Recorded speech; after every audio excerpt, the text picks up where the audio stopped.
All right, you bunch of yahoos, strap yourselves in for another episode of Dan and Don's Toxic Masculinity. In other words, shut up, sit up, and pay attention. And welcome back to another exciting episode of Toxic Masculinity, where I've got my co-host, the hostess with the mostest, the mustachioed one, the one and only, the Predator, Don Frye. Hey, baby.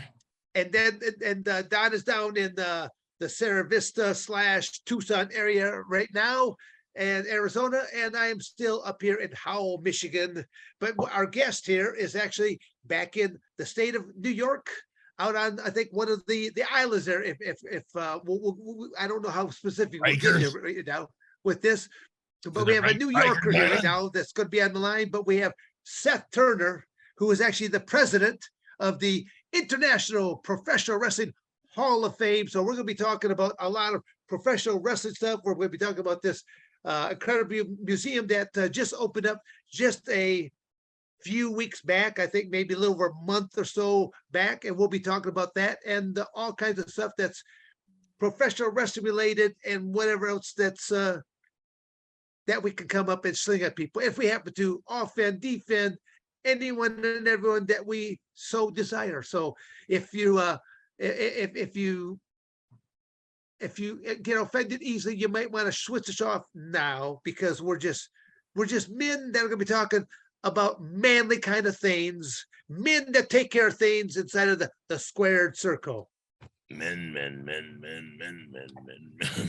Well, Dan, it's a pleasure to be here with you tonight.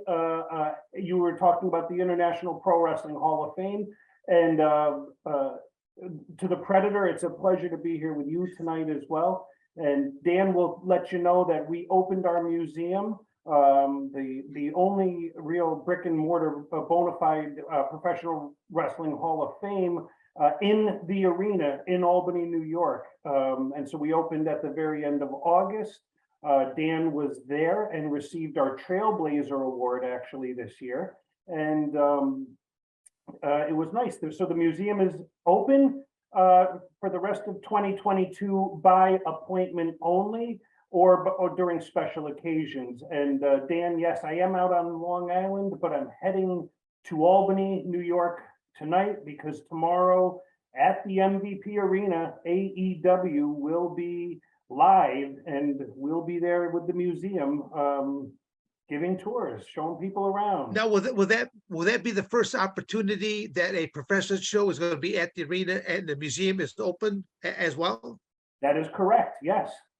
Oh, I think that's going to be a phenomenal. I think that's just going to be a phenomenal opportunity. And just as a mere business suggestion, anyone that comes through there, if you can get an email establishment going, because that is huge. Because like when I was one of the shows, I always just had whoever was at the desk, I'd say get an email address from all these people, because no one's going to give you addresses to the nature. You're always looking for an email, because now we'll let you know when the next show is taking place. We'll let you know upcoming type of thing. So I definitely would take advantage of that, because you got people that are going to walk in there, and that's that one chance to get them to know about all the cool things you have coming on up again.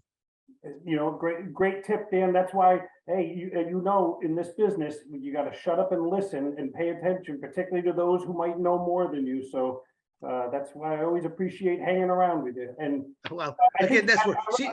I'll remind you. You said something. You enjoy educating, because you can't take the information with you, so you've got to give it away.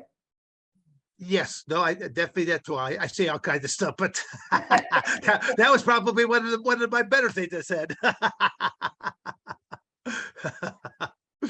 Oh, I'm actually surprised that Mr. Frye is being so quiet right now, because the opportunity to say anything, man.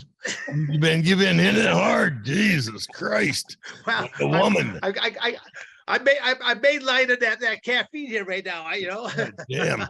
Trailblazer Award, huh? Is that because those big matches you had with Stanislaus Zabisco and Lou Theds back in the early 20s, 30s?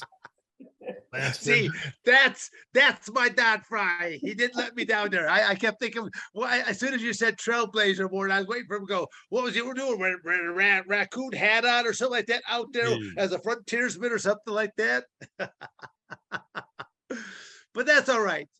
We like to have a little fun here, keep people in check and balance. But some people just, even though we get off at the different political rants every now and then, we kind of bust chops as that, because if you can't laugh at yourself, who else can you laugh at? There's always you.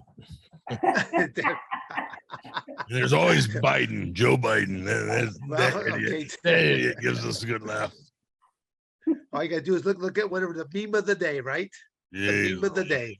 Just look at the amount that everything has increased. Inflation has increased, 0%, other than 0%. Where the fuck did that idiot come up with that idea? Jeez. Well, he didn't have a thought to himself here right now. But let's get back to professional. We're gonna get back to. I'm gonna bring you back on track at the professional wrestling 101 here right now. Because Seth, I mean, again, how long have you been involved with this professional wrestling, International Professional Wrestling Hall of Fame? First off, I don't know where the concept idea all began. I know you told me when I was there over the course of the weekend, but for our listeners right now, the idea of coming up with this International Professional Wrestling Hall of Fame, again, like you said, the only one that actually has bricks and mortar to it. Right. So, or also there may be other people who call themselves a Hall of Fame, maybe because they started a social media Facebook group, or because a group of people got together in a restaurant and decided they were a Hall of Fame. In 2019, we were chartered by the New York State Education Department. And what happens is, in the state of New York, a Hall of Fame is considered a museum, and a museum is an educational institution. So my background is actually as an educator, Dan, much like yourself. I am a school administrator since the year 2000, and I've been in education. I started as a school custodian. In fact, Dan, we'll go back and talk about some of those stories. But anyway, wow. So being a school administrator. Then you worked your way down to administration, huh? So being a school administrator was necessary because you had to charter the waters through the Board of Regents, and it took a lot of paperwork. But let me back up and go to the late 1990s. In the state of New York had been the Pro Wrestling Hall of Fame. That started in Schenectady, New York. The address was 123 Broadway, which what a perfect address for a Hall of Fame. That moved to Amsterdam, New York, which is in central New York, which is sort of anyway, it's in central New York. And so, was that a nice way of swerving over maybe a neighborhood not so kind here right now? You just drove through there on your way back to Michigan, okay? Right, and you probably didn't stop on your way down the thruway. So I drove through there with my armored car. Yes, yeah, okay, yeah. No, Central New York. Anyway, God bless them. So it was successful in Amsterdam for quite a while. Then in 2017, went to Wichita Falls, Texas, where it stopped functioning about 2 or 3 years ago, and they lost their standing and they lost their IRS status.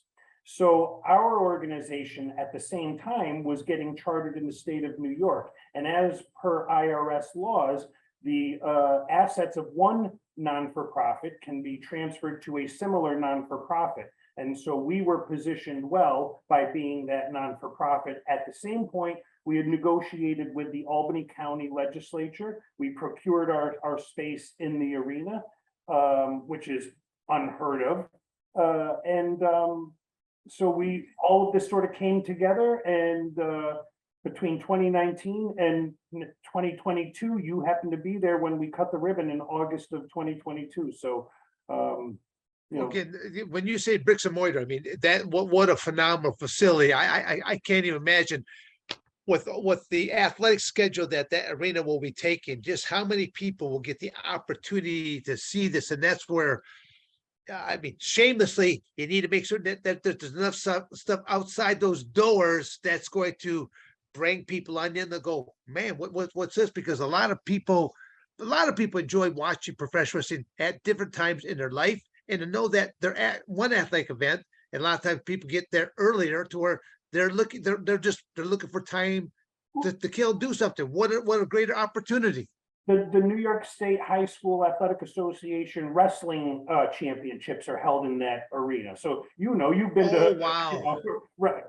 wrestling events. There's an awful lot of time to walk around and do other stuff. Well, We actually couldn't move in for a while because the NCAA hockey tournament, Frozen Four, was being held in that arena, and they were using our same space for Minnesota and for Michigan and for Harvard and those teams to meet.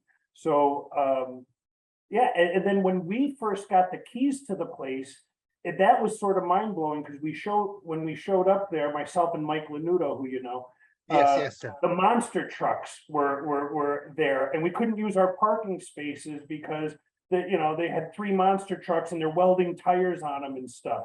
And that was a crazy experience where you realize, wow, we're in a different place here. So Yeah, well, that was being in that arena is exceptional. And I used it, by the way, it's now called the MVP Arena. That arena opened in 1990. It was originally called the Knickerbocker Arena. Then it was the Pepsi Arena. Then it was the Times Union Center. And now it's the MVP Arena. So it's got a pretty good history by itself. MVP Arena. Now I'm making a notation of that because that's well, again, knowing that you said the upcoming NCAAs is going to be held there. Well, that was they will be holding the NCAA basketball tournament. I think gets held there regionally. Okay. I thought you okay. You were. Okay, I was saying in this past year we couldn't move in April of 2022. Because at the end of March, the NCAA hockey tournament was in that. Gotcha. Well, again, still, I mean, just being able to jump on the tail of any and all athletic events that are taking place, any kind of events that are taking place there. Everyone's got concerts, everyone's got those. Yeah, I'm gonna say everyone's got those childhood memories of watching professional wrestling and know that now it's there. And as I said before, people get the things earlier. They're looking to entertain themselves for the next half hour, or whatever, because it's parking is usually a monster. So a lot of times people get there a lot earlier for whatever the event is that's going to be taking place. I think you guys just got such a great opportunity. You just need something outside that door to throw that line out there and reel them on in. That's all. Well, Yeah. I want to interject and let people know and let Don know. Look, when you walk in there, you're seeing history of pro wrestling that goes back over 100 years. We have a championship wrestling belt from 1927 that was given to Dan's third belt. See, I tell you, Seth, Don didn't let me down there on that one there, Don, we've got Gorgeous George's original hair curling machine. It's this large apparatus. Maybe you can see what it could do for facial hair. I don't think Gorgeous George ever went there. Maybe we could with the mustaches. Yeah, well, again, Don's getting a little bit more unruly. I try to keep mine a little more trim and tame looking. That's Don's got that wild, unruly. Got to take that grow a mustache to it there. Are you growing a mustache now? I don't think I could. I'll keep going. We got Bruno Sammartino's original heavyweight championship belt. Something from that arena itself was the first Money in the Bank briefcase, and so that's in our museum. We've got Fabulous Moolah's original currently history says it was 1956, but we researched it back to 1953. Her Moolah's original belt, and quite an array of the lady wrestlers trophies and jackets and robes. It's a cool place. Dan, everyone who walks in there, to a person, because you said this, to a person, whether it's even a security guard working or someone walking who's not interested, something in there strikes them and they become that little kid again, and Yes. it's different for different people. It was an Andre the Giant artifact, and they just became a little kid. With another person, it's the JJ Dillon jacket. It's something different for everyone. Yeah, no, I totally agree. Just me walk around there, I think I had a big old smile on my face the entire time, because no matter what direction I turned to, it's like going, you got different people, different time eras, but it's like so cool just to see these kinds of things. And again, it's just knowing then to learn more about who the people are behind the scenes that brought this together. It's I mean, how many people between you, Mike, how many of people came together that forged this idea in the beginning? Well, great question. You said at the beginning, good. I thought you were going to go broader, because I got to give credit to so many people now, that there's so many volunteers that I get nervous about leaving. Well, but if I go back to the core group, what I did, Dan, early on, was I surrounded myself not with pro wrestlers, but with people who had good business acumen, good fiscal acumen. So yes. First up, so you met Mike Lanuto, who's a retired police officer and is a financial advisor. I then got an attorney. Then I got an accountant. Then I got someone who specializes in publicity and marketing. And by the way, these are all high level people. I'm not talking, so that would be Greg Wachtel, who was running around. But Greg used to be the head of sales for Sports Illustrated and People Magazine and Playboys. Or our attorney is Mike Viscosi. Well, he represented MMA trying to get into the state of New York. He was one of the key attorneys that was helping to legalize that. So, Wow. these are all people who are good at what they do. I got our accountant is Andy Groff. He's a little money guy, but guess what? He works for the Office of Taxation and Finance. Okay, I want to get people who will, and his job was keep those books clean and keep us out of jail. You take care of the money, we'll take care of the other stuff. And then I got Joe DeFino, who specializes in fundraising and in videography and things like that as well. So, again, you wanted to cover those bases, and that's where we started with the core group.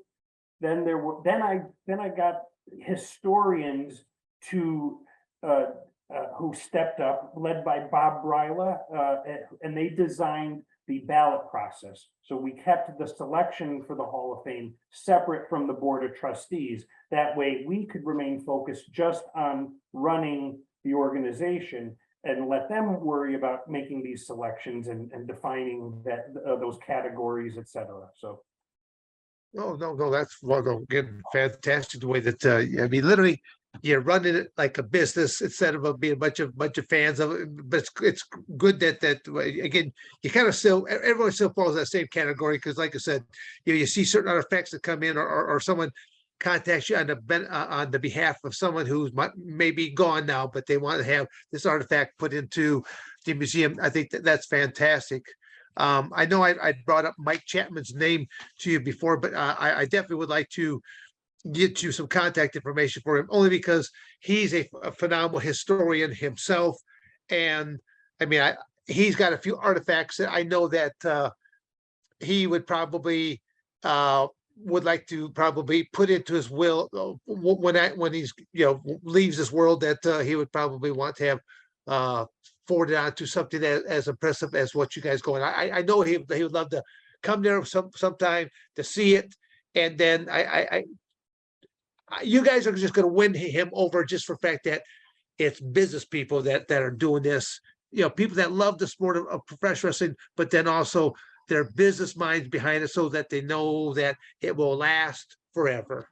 Well, let me speak on one part, and then I want to back into Mike Chapman, because I told you right away, I was familiar by having read his articles about the headlock machine that was used by Ed Strangler Lewis and then passed on, and then it ended up, God, who's the guy from Oklahoma? I don't want to. I think it ended up with Danny Yeah, Hodge. Danny Hodge. Yeah, Danny Well, Hodge. But one of the lessons we learned from the previous Hall of Fame is we don't necessarily want ownership of those artifacts. We would prefer if they were put on loan, or even if it was for a long amount of time, because maybe that family might, or that individual might feel better putting something on loan and having clear paperwork and clear provenance of what to do with that artifact. Because some of the issues that happened in Texas when that organization went under, there are still some wrestling artifacts, some great wrestling history sitting in store Boxes somewhere. storage. Just it needs to be rescued. So you and for that purpose, by the way, we want to encourage even yourselves. I mean, come on, you guys are legends yourselves. But put something on loan, and that way it's also rotating, and it gives people a reason to come back to the arena. You know, if we sit things up and just leave it the same year after year, you've seen it once, you've seen it. But what if we rotate things in, you know, and Sure. through exhibits? Thank you for watching another episode of Dan and Don's Toxic Masculinity. You better like, subscribe, and share, or I'm going to come to your house.